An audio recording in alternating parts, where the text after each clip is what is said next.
They can't pull with their nose.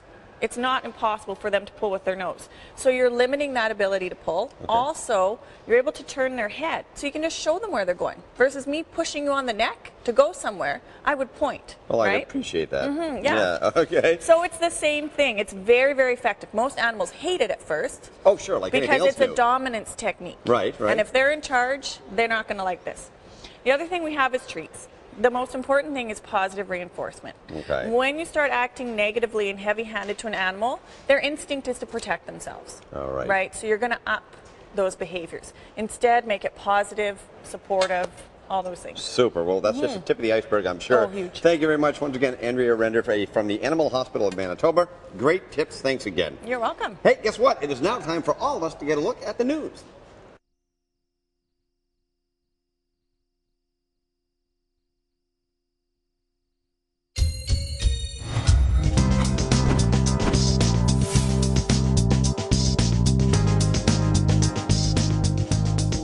Well, pet owners who have been enjoying the outdoors with their four-legged friends may have already realized that tick season is upon us. Deer ticks are transported by birds and waterfowl. Since Manitoba is the main flyaway for migratory birds, we have become a dumping ground for deer ticks. And with all this in mind, we headed out to the dog park to find out how you protect your pet from these tiny ticks that can cause big health problems. Take a look. Long grass and oak trees there, and if your pet is in the country, then definitely ticks are part of it.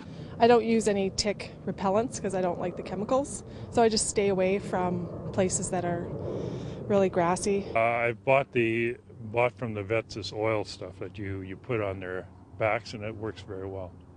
Yeah, because we go out to the lake and there's tons of ticks out there. This year is going to be new to me, and I don't know what to do. I'm worried about that.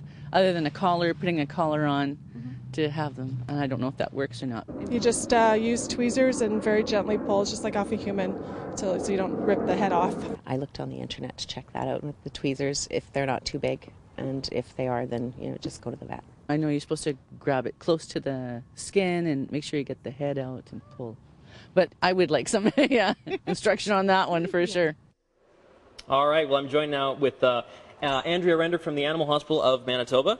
Thank you very much for joining me. You're welcome. So, some options there of taking the tips off. I was always told baby oil. Yeah. I don't know, that's not true at all. There's lots of old wives' tales on how to take ticks off. The most effective way is what that lady said, is just tweezers and pull them off, or bring them to your vet and we'll do it. So what's happening with these ticks out there? Well, we actually have a lot. Lyme disease is our concern with ticks, and Lyme disease is delivered by the tick once it bites and sucks your pet or person. And it's quite prevalent in Manitoba. It is more prevalent than it used to be, and it can still be underdiagnosed because often owners will think, oh, my pet's just sore, he's just limping, it's arthritis, he's tired, he played too much.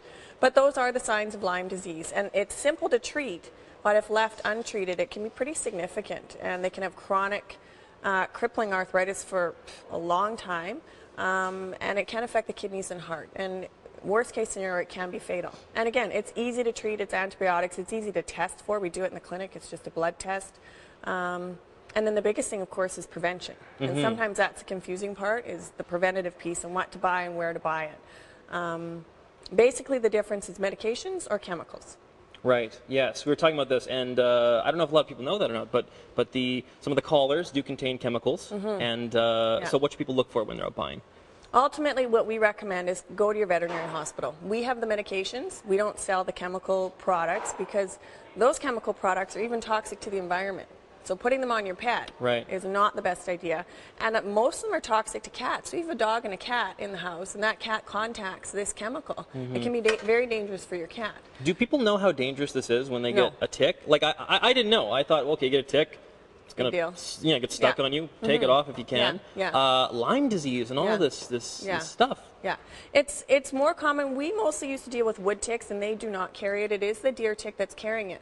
But if you look at your pet and you're trying to figure out, is this a Lyme or a deer tick or a wood tick, hard to tell. So the first piece is to prevent the ticks from being on and sucking. The second piece is there is a Lyme disease vaccine. And so you do that annually, and that will prevent the disease. So even if you're doing putting on medication so the ticks don't arrive there, none of them are 100%. It's not possible, sort of based on tick nature. So we do two pieces. We put on the preventative medication every summer to prevent those ticks from getting on and grabbing, and you'll get about 85